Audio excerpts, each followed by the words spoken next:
All right, let's welcome him into the show. You can see him every single week at Locked On Falcons. It's my good buddy Aaron Freeman. Aaron, good morning, and always a pleasure, brother. I'm glad to see that you have woken up early for me today. Yes, I have. You can tell the sleep is still in my voice. Um, Full disclosure, I was blowing Aaron up this morning. I texted him last night, and he's like, "I'll set 2 alarms." And I started texting, and it responded. I'm like, "Screw it, I'm calling a damn guy. Wake the hell up. We got stuff to talk about." yeah. I spilled a cup of coffee, so luckily I had a spare, so I'm good to go. I'm glad. All right. Where are you on the Desmond Riddle deal? Are you in the group of folks who want to say, let's just see what we have? Yeah, I talked about this the other day on Locked On Falcons. I think the future at the Falcons quarterback position revolves around Desmond Ridder being successful, and so I think to facilitate that success, I think you got to get him on the field sooner versus later. All right. Let's dissect this a little bit. I mean, and I'll paraphrase here because, getting to speak with Arthur Smith is, it's fun, it's interesting. But if I told you that Arthur Smith had non-directly communicated that, it's just a case where he's not ready yet, that what the offense requires of you pre-snap, how to read defenses and everything else, the kid is going to be overwhelmed, especially with a poor offensive line, as I just mentioned a moment ago. What are we really going to learn about Desmond Ridder?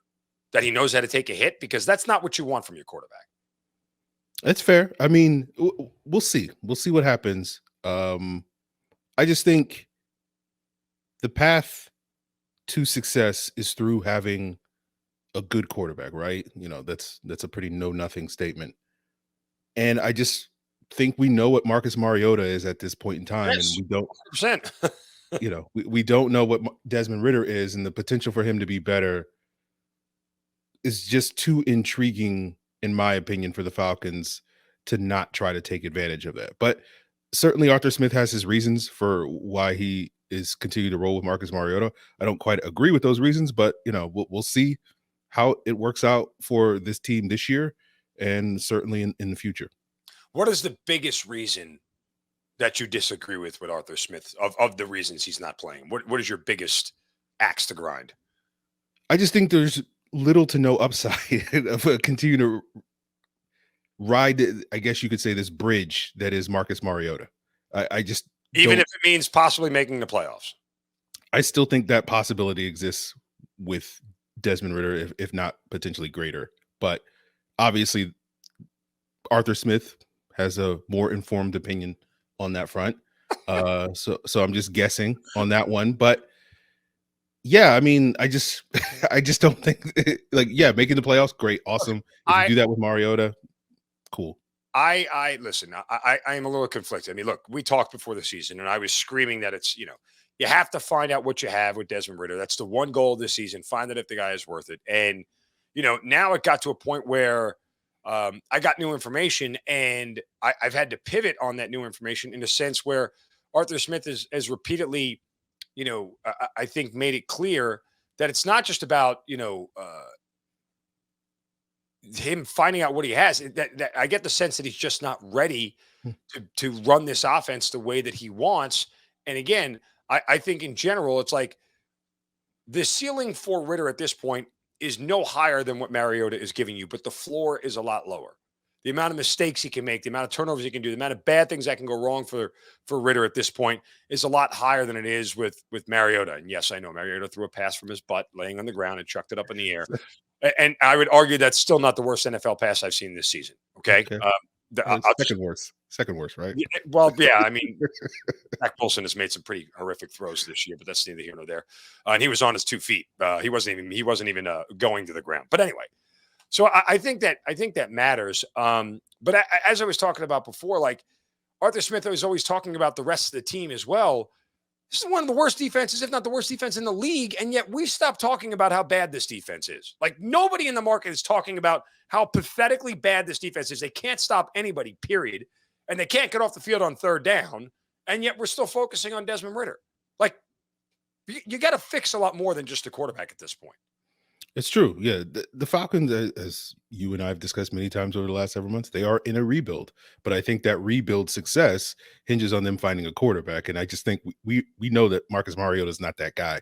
even if he does somehow get the Falcons across the finish line and into the postseason this year, with those odds seeming to have shrunk considerably over the last couple of weeks. But we'll see if they can get their season back on track. But I think you look at a team like the Falcons are facing this week against the Bears with Justin Fields, and the fact that he's over the last couple of weeks seemed to start to, again, they lost 3 straight games, but he's playing well enough that they are being a lot more competitive these last couple of games, despite the fact that he has many of the same supporting cast issues in Chicago that Atlanta has. And I just think, again, how much of a probability, and again, the thing that you're talking about, Mark, is, Arthur Smith seemingly does not believe that Desmond Ridder, should he start the remaining, 5 to 7 games left in the season, is going to get at that point.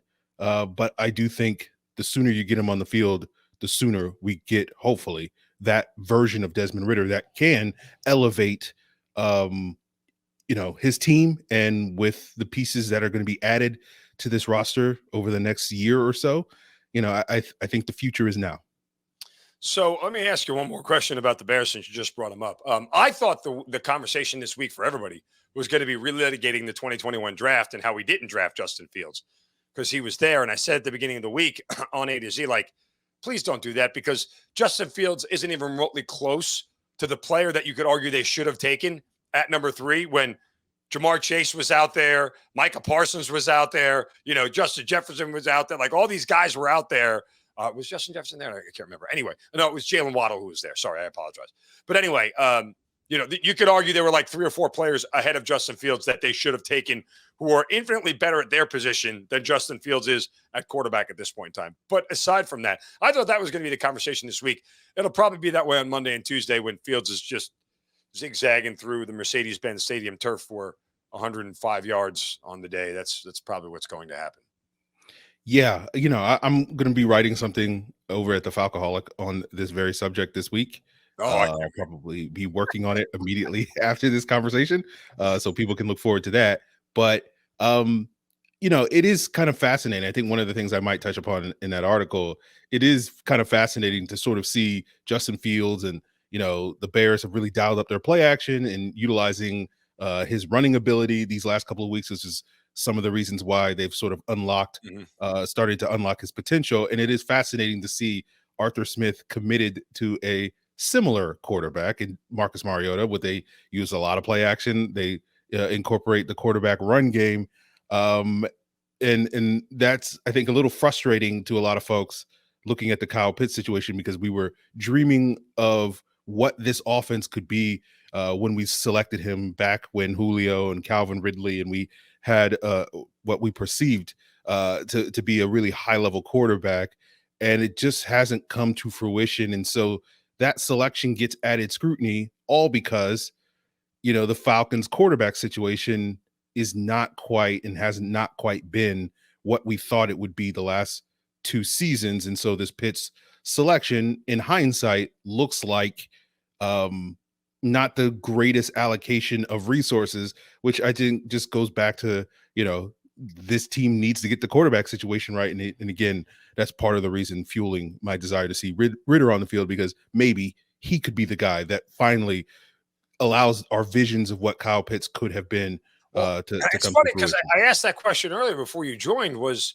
simply that does anybody really believe for one second that Desmond Ridder would have a better success rate with Kyle Pitts than Marcus Mariota would at this point? Like, I don't know that there's anything to actually quantify that or make it true, but it just feels kind of like, I don't know that necessarily equates to anything.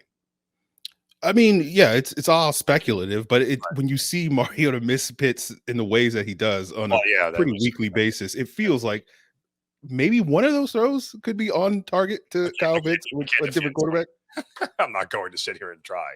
But then again, you could argue that no NFL quarterback, backup or otherwise, should miss some of the throws that Mariota has missed Yeah. to Pitts. So there is that. All right, one more here, Aaron, before we let you go back to your morning and getting the rest of your coffee in.